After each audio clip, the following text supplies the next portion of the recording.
అందరికీ నమస్తే. మరి భారతదేశంలో భారతదేశ ప్రధానిగా మూడవసారి నరేంద్ర మోదీ ప్రమాణ స్వీకారం చేసిర్రు. అనుకున్నటువంటి మెజారిటీ గాని లేకపోతే ఆశించినటువంటి ఫలితాలు కూడా నరేంద్ర మోదీకి రాలేదు.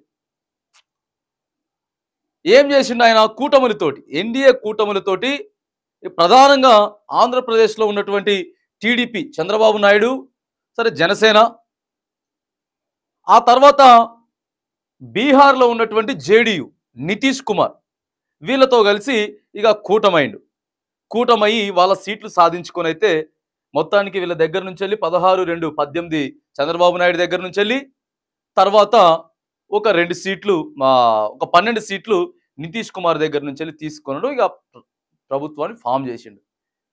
కానీ నితీష్ కుమార్ టెన్షన్ పెడతా ఉన్నాడు నరేంద్ర మోదీని.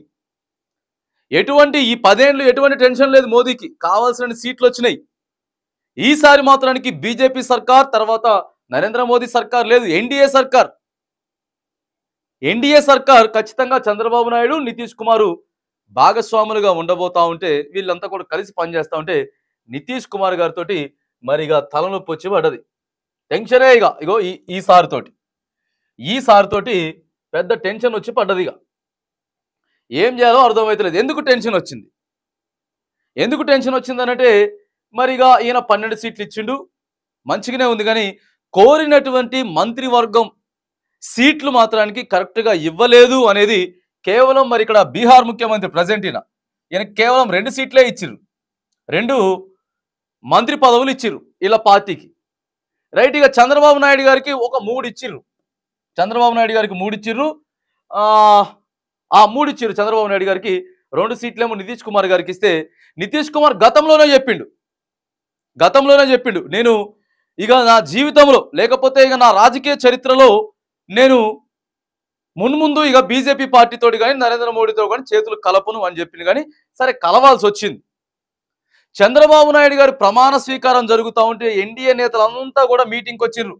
మోదీ గారు వచ్చిండు, అమిత్ షా గారు వచ్చిండు, తర్వాత ఇక వివిధ ప్రముఖులంతా కూడా వచ్చిండ్రు. వేరే ఈ ఎన్డీఏ కూటమికి సంబంధించిన వాళ్ళందరూ వచ్చిరు. కానీ నితీష్ కుమార్ రాలే. ఏమైంది? నితీష్ కుమార్ గారు ఎందుకు రాలేదు? కొద్దిగా ఆయన గుర్రుగా ఉన్నాడా, కోపంగా ఉన్నాడా అనేదాన్ని ఒకసారి లోతుగా అధ్యయనం చేస్తే రైట్, నితీష్ కుమార్ గారు చెప్తా ఉన్నారు. పైకి ఏం చెప్తా ఉన్నారంటే ఆయన అక్కడ బీహార్లో వేరే పనుల మీద చాలా బిజీగా ఉన్నాడు అని చెప్తున్నారు. కానీ నో, అది కాదు, ఖచ్చితంగా ఏదో ఉన్నది, ఆయన అసంతృప్తిగా ఉన్నాడు. అందుకే చంద్రబాబు నాయుడు గారి ప్రమాణ స్వీకారానికి రాలేదు. గతంలో కూడా మరి నేను మోదీ గారితో కలవను చేయను అని చెప్పేసి ఆయన అడిగినటువంటి స్థానాలు ఇవ్వలేదు, తర్వాత ఆయన అడిగినటువంటి మంత్రి శాఖలు ఇవ్వలేదు అనేది కొంత గుర్రుగా ఉన్నట్టయితే మాత్రానికి. మరి ఎందుకంటే ఆయన గుర్రుగా ఉంటే ఇప్పుడు కుదరదా? కోపంగా ఉంటే కోపంగా ఉన్నా లేని వదిలేయడానికి లేదు. ఖచ్చితంగా మరి ఆయన దగ్గరకు పట్టుకొచ్చుకొని బుజ్జగించుకొని ఏమైతుంది ఏంటిది, లేకపోతే ఓ 12 సీట్లు మరి ఆల్రెడీ ఇప్పుడు చెప్తా ఉన్నారు ఇండియా కూటమి, రాహుల్ గాంధీ ఖచ్చితంగా కూడా సంతృప్తిగా లేడు నితీష్ కుమార్, మేము ఆయనతో సంప్రదింపులు నడుపుతాం, ఇండియా కూటమిలోకి ఆయన ఆహ్వానిస్తామని చెప్పి ఆడ బాంబులు వెళ్తా ఉన్నారు.